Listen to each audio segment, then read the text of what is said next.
আসসালামু আলাইকুম। সবাই কেমন আছেন? আশা করি যে যেখানে আছেন সুস্থ আছেন, ভালো আছেন। আলহামদুলিল্লাহ আমিও ভালো আছি। আপনারা অবশ্যই অনেকেই জানেন যে আমি একজন শেফ। তো আজকে আমি আ আসলে উম আমাদের শেফ যারা কাজ করি তাদের কিচেনে এবং হোটেলে অনেক কিছু বিষয় আ ঘটে বা অনেক আ অজানা কিছু বিষয় আছে যা কিন্তু বাহিরের মানুষ জানে না। তো আজকে আমি আপনাদের কয়েকটা বিষয় নিয়ে আলোচনা করব। আর এটা কিন্তু 100% ট্রু। এখন অনেকের এটা খারাপ লাগতেও পারে, বাট আই ডোন্ট মাইন্ড। আমি এটা মাইন্ড করব না। কারণ সত্য কথা সবারই খারাপ লাগে, এটাই স্বাভাবিক। কিন্তু সবার না। দেখুন, আমাদের হোটেল বা রেস্টুরেন্টের বিষয়টা কি হয়? কিছু, কিছু শেফরা আছে, তারা কিন্তু কাজ পারে না। তারা কিন্তু বাটারবাজ, গুটিবাজ, পলিটিক্স বাজ। দেখেন, তারা বাটার দিয়ে, পলিটিক্স দিয়ে সাময়িকভাবে হয়তো মালিকের কাছে ভালো সাজে, কিন্তু ইন দ্য লং রান যদি আপনি ভবিষ্যতের কথা চিন্তা করেন, তাহলে দেখবেন যে কাজ জানে না, যে বাটারবাজ, গুটিবাজ, পলিটিক্স বাজ, সে কিন্তু লং রান করতে পারে না। সাডেন একটা পিরিয়ডে যেয়ে সে কিন্তু স্টাক হয়ে যাবে, ওখানে থেমে যাবে, তার লাইফ কিন্তু আর আগাবে না।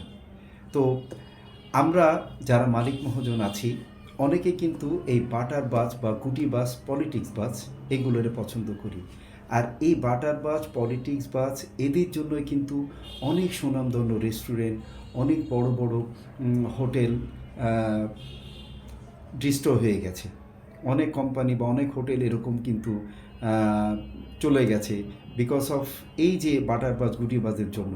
কারণ আমাদের ওনারগুলো আসলে যে সঠিক বা যে রত্ন বা ডায়মন্ড যেটা বলি আমরা, সেটা কিন্তু তারা চিনে না। তারা কি জানে? ওই যে গুটিবাজ, পলিটিক্স বাজ, তারা কি বলল সেইটাই নিয়ে মালিক মহাজন অনেক থাকে, এক্সাইটেড থাকে। কারণ তারা সে তেল বা বাটারটা এটা পছন্দ করে, যার জন্য তারা কিন্তু অনেক সময় কি হয়, তাদের রেস্টুরেন্ট বন্ধ হয়ে যায়।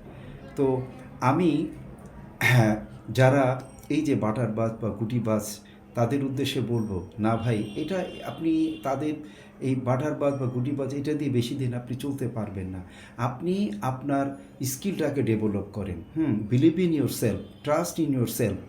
আপনি আপনার স্কিল, আপনি যদি কাজ জানেন, পৃথিবী যে কোনো জায়গায় আপনি কিন্তু সার্ভাইভ করতে পারবেন। কিন্তু আপনি যদি কাজ না শিখে বসদের পিছনে হুজুর হুজুর করেন, হ্যাঁ, বা শেফের পিছনে হুজুর হুজুর করেন, মালিকের পিছনে হুজুর হুজুর করেন, বাটার মারেন, হ্যাঁ, এটা কিন্তু আপনি বেশি দিন চলতে পারবেন না। সুতরাং আপনি আপনার স্কিলটা তৈরি করেন। আর আমি মালিক মহোদয়দেরকে বলবো, আপনারা অবশ্যই কোনটা ভালো কোনটা মন্দ এটা বোঝার চেষ্টা করবেন।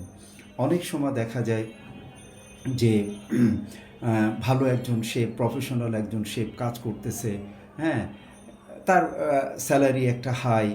তো এখন কি হয়, মালিক মহাজনকে ওই যে বাটার দেয়, গুটিবাজ যারা, চালবাজ যারা, সে বা বস, আপনি তারে এত টাকা দিয়ে কেন রাখতেছেন, আমাকে এই কয় টাকা দিন, আমি আপনার গোষ্ঠী উদ্ধার করে দিব। ইটস মিন আমি আপনার একদম রেস্টুরেন্টটাকে মানে এমন জায়গায় নিয়ে যাব জীবনে আর যেন নিচে না নামতে পারে। সুতরাং আপনারা এটা করেন না। মালিক মহাজনদের উদ্দেশ্যে বলবো, প্লিজ ডোন্ট ডু দ্যাট, এটা করেন না। আপনাদের কাছে যে আমার হাম্বল রিকোয়েস্ট, আপনারা যারা শেফ নিচ্ছেন, ভালো শেফ নিয়েন এবং দেখবেন একজন ভালো শেফই পারে আপনার রেস্টুরেন্টটাকে ভালোভাবে চালাতে। বাটারবাজ, গুটিরবাজ এটা দিয়ে বেশি দিন টিকতে পারে না, আর এরা টিকেও না। সুতরাং যারা গুটিবাজ, বাটারবাজ তাদের উদ্দেশ্যে বলবো, প্লিজ ডোন্ট ডু দ্যাট। আপনি আপনার স্কিলের দিকে নজর দেন, হ্যাঁ, আপনি আপনাকে তৈরি করেন, কারো যেন মুখাপেক্ষী না হতে হয়।